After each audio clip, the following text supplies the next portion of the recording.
Bonjour tout le monde, bienvenue à ce vidéo-entretien, le 9e, portant sur le thème L'amour se mal aimé. Alors, dans cette vidéo, nous allons,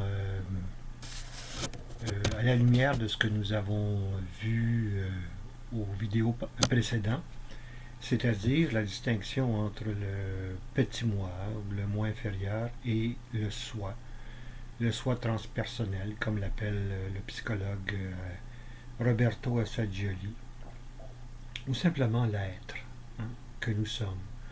Ce que traditionnellement nous désignons par le vocable latin anima, c'est-à-dire âme. Alors, l'amour, comme nous l'avons aperçu, entrevu jusqu'à présent, ce n'est certainement pas, comme le soutenait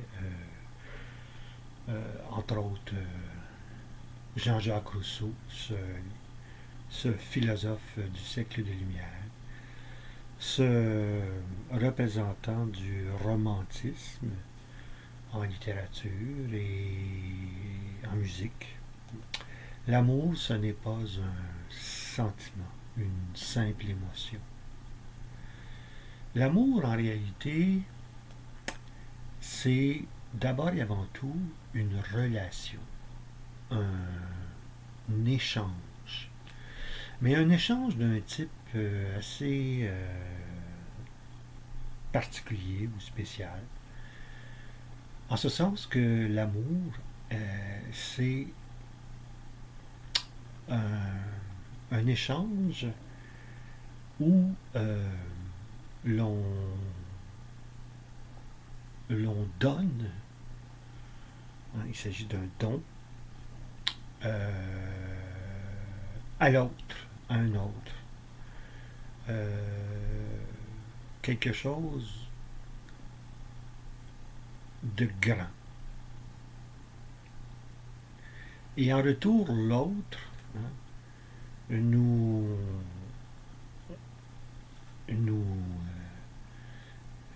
échange donc quelque chose qui se veut encore plus grand que ce qu'il a reçu. Je résumerai cette relation de l'amour. Il s'agit d'abord et avant tout d'une relation, d'un échange, comme disent les Anglais, d'un give and take, mais certainement pas d'un give and take mercantile ou à telle chose, tel prix. Bon. Il s'agit en fait de quelque chose qui est toujours d'un échange qui se veut toujours plus grand que ce que l'on reçoit. Et la formule donc latine qui me paraît être la plus apte à ramasser, résumer cette relation amoureuse du don, c'est nec plus ultra qu'on peut traduire par toujours mieux, toujours plus grand, et c'est à l'infini, d'une certaine manière. Alors ça, c'est, je pense que ce que le christianisme entend par amour agapé. Dans le christianisme, l'amour, c'est d'abord et avant tout un don. Et Dieu, comme le dit explicitement Jean l'Évangéliste dans sa première lettre, chapitre 4, verset 8, Dieu est amour. Donc si Dieu est amour, cela signifie que sa relation avec ses créatures, ces êtres dont il est l'artiste, le démiurge, si on veut, à la Humboldt.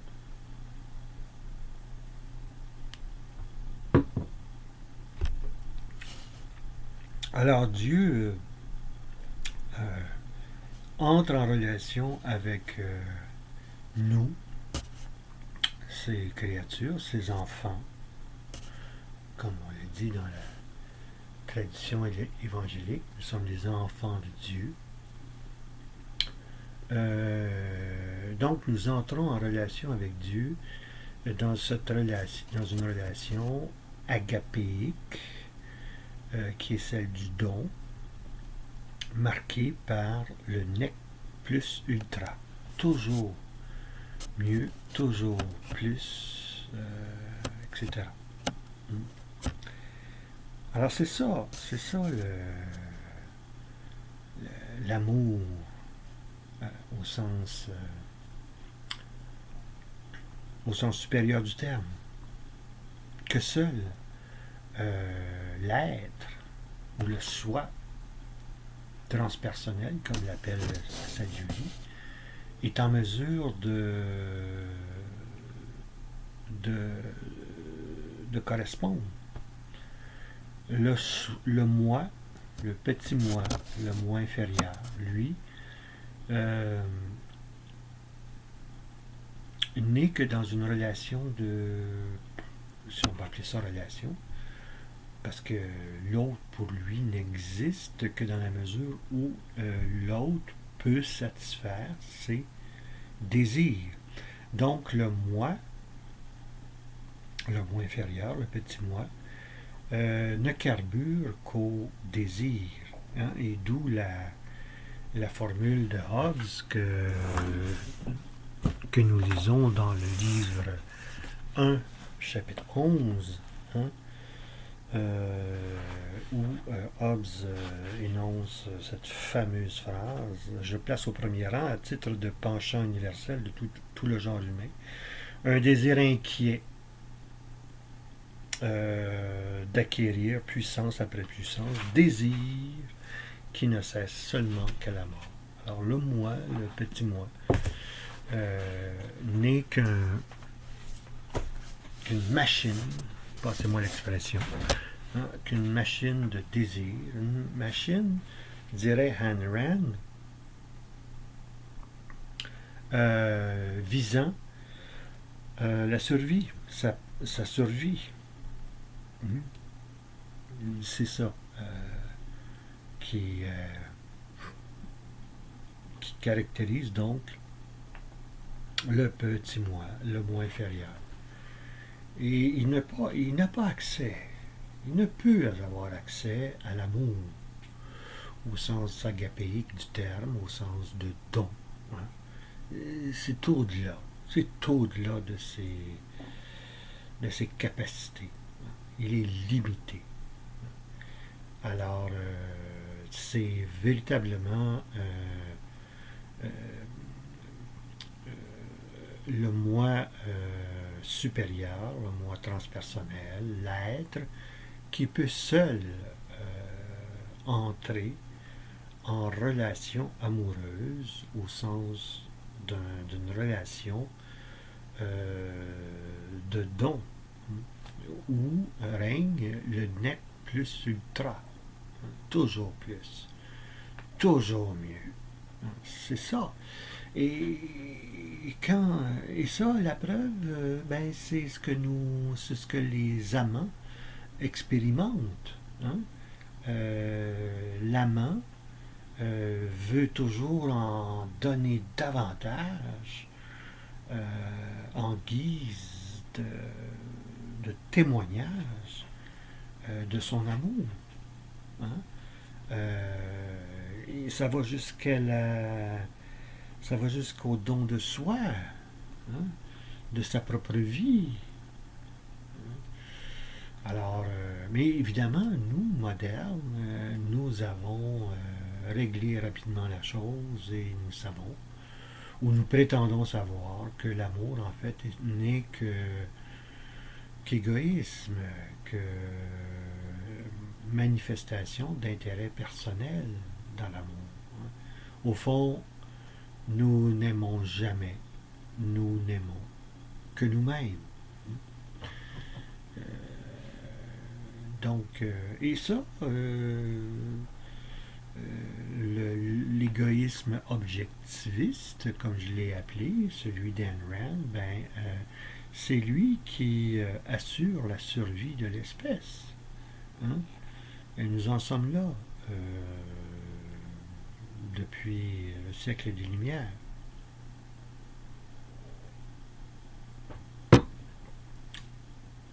De sorte que euh, le, la croyance en Dieu est une croyance jugée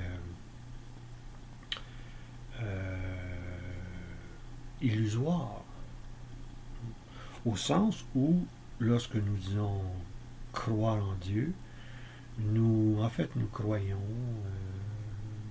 qu'en nous-mêmes. Nous sommes les seuls à aimer ou à prétendre savoir aimer. Hein? Alors, donc, l'amour, c'est de une relation. Hein? C'est pas juste une relation donc avec moi-même, qui n'est pas en réalité une relation, c'est juste un désir, point à la ligne. Hein? Donc l'amour est une relation avec un autre et cette relation est caractérisée par toujours plus, toujours mieux. On se donne totalement. Hein? Me vient à l'esprit cette phrase de Thérèse d'Avila, hein, qui déclare fais de moi ce que tu veux, Seigneur, mais aime-moi.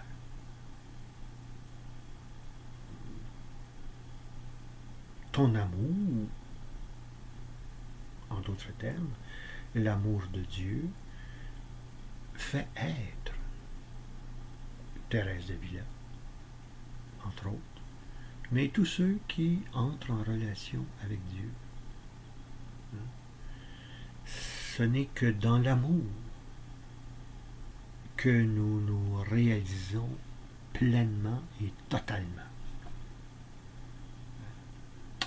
Alors, je pense qu'il y a là un oubli absolument affligeant aujourd'hui, qui est d'une tristesse sans fond. Et je lis par exemple cette phrase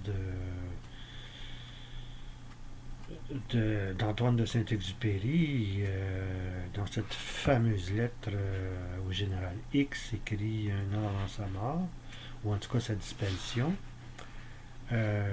qui écrit donc un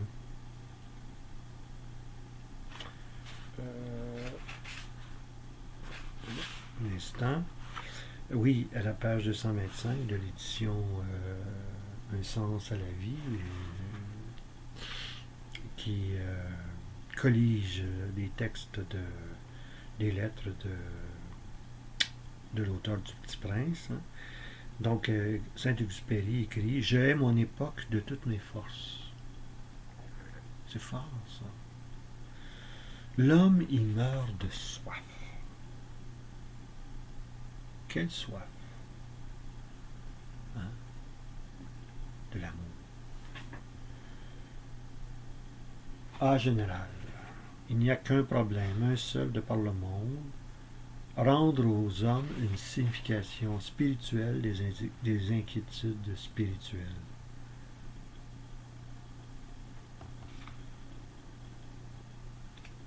Bon, alors,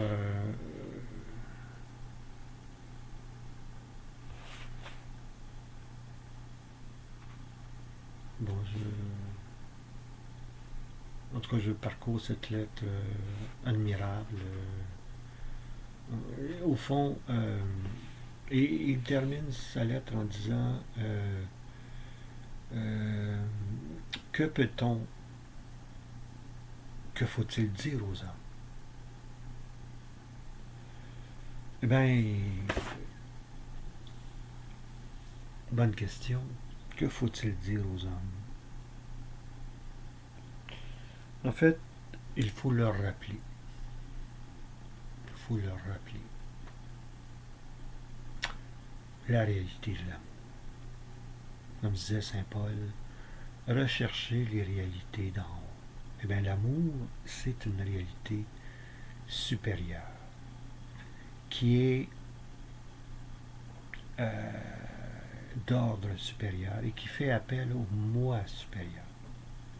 Il faut rappeler aux hommes qu'ils ne sont pas que des bêtes de désir et qu'au-delà de la satisfaction des désirs, il y a quelque chose de plus grand, de plus noble, qui est celui de la relation amour-agapé. C'est ça ce dont a besoin l'homme moderne.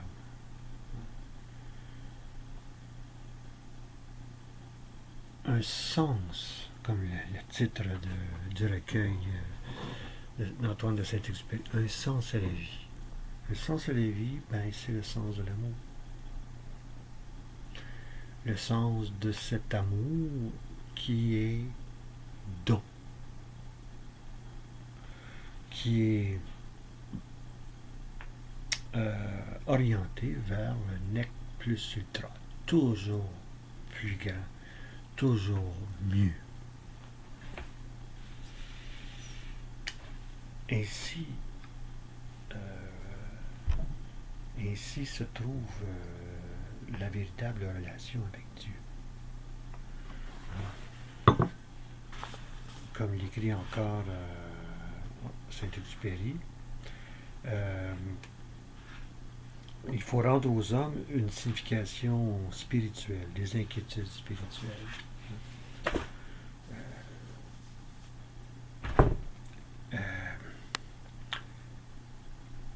Le moi inférieur ne s'inquiète que de lui-même, que de sa survie. Mais il y a plus que la survie. Il y a